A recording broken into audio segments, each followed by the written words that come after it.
This is suspense. We, as the audience, have enough information to figure out what might happen next. And we worry. We wanted the language of suspense, which is the most visual of cinematic languages. You can create empathy for character just by virtue of the physical situation. You know, my feeling was, okay, you don't need characters who come on screen and through dialogue make the case for why you should care about them. Just like the old masters, Alfred Hitchcock and Henri-Georges Clouzot, who both understood perfectly how to use suspense to give the audience enough information up front so that they can fear for the character.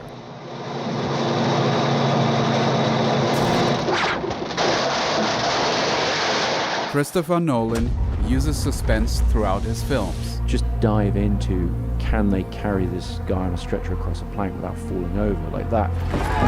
But he does something more with it, and it has to do with the way he structures his films. He calls it the snowball effect. And I wanted to try writing a script so that you braid together the three storylines and they're continually rising in anxiety, if you like, or intensity. And so as one is peaking, the other one is starting to build, and the other one is entering the last phase of it. You're looking at me strangely. It's really fascinating. Clearly overcomplicating. We're going to keep cutting the three different storylines.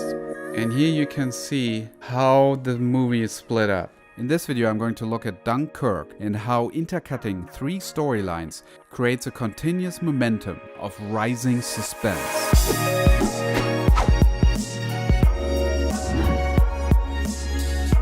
This video is brought to you by the Patreon members of This Guy Edits.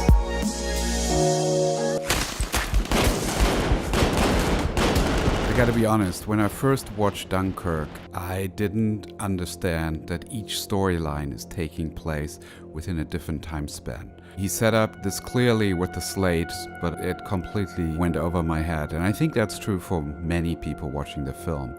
However, I don't think it matters. But just to be clear, Christopher Nolan and editor Lee Smith intersect three timelines. The story that takes place on land over 1 week, focused on the roughly 400,000 British soldiers that are stuck on that beach, desperate to get away while being picked off by German aircrafts.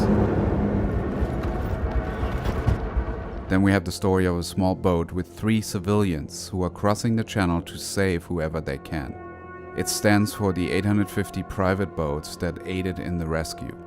This story takes place over the course of 1 day. The third storyline happens within an hour, and it's about 3 Spitfire airplanes that are trying to disrupt the German Luftwaffe. What I want to show is that oftentimes the events on screen are intercut where it feels like we're in the same moment, but really we're not. No!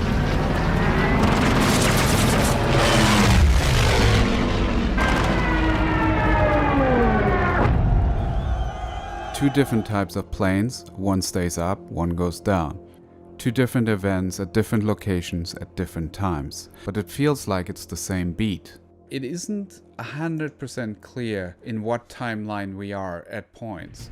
Things happen because the action seems to match, but the timeline doesn't match at all. Like in this moment here where the Spitfire pilot sees the trawler, but the very next scene shows those same soldiers as they're coming back to the beach, which is a moment that happened before they even discovered the trawler. What that means is that there's the illusion of a story moving forward through parallel action, when in reality we are jumping back and forth in story time. Now, why are they doing this? Well, we should look at how parallel action is used in another film and why. In The Godfather, parallel action means meanwhile, and it's there to heighten the audience enjoyment by asking the question, how are two things related? And it leads to a metaphoric connection and irony. It's not only the baby that's baptized, Michael himself too. Do you renounce Satan? With blood.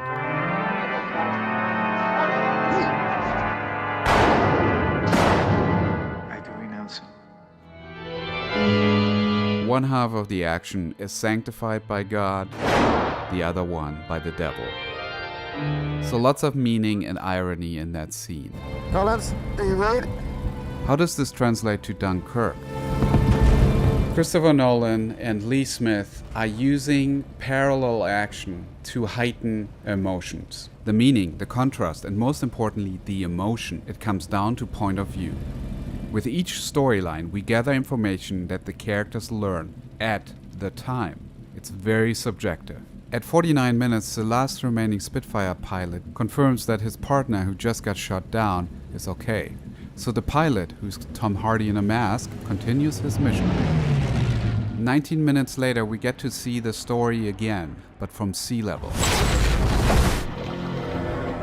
He's down! It's only then that we realize that things are not okay at all.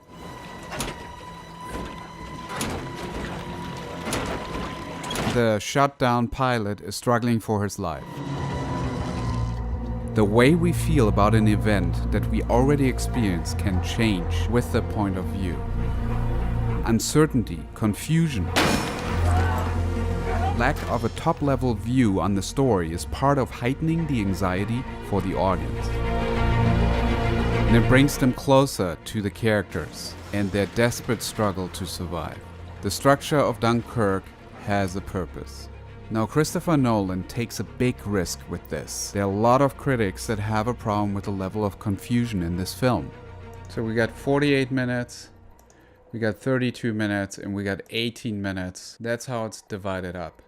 It's interesting to look at it and see that you could apply this to your own editing. You can be open to be non-linear about it, if emotionally it makes sense. Editor Lee Smith calls Dunkirk an art film that is disguised as a blockbuster.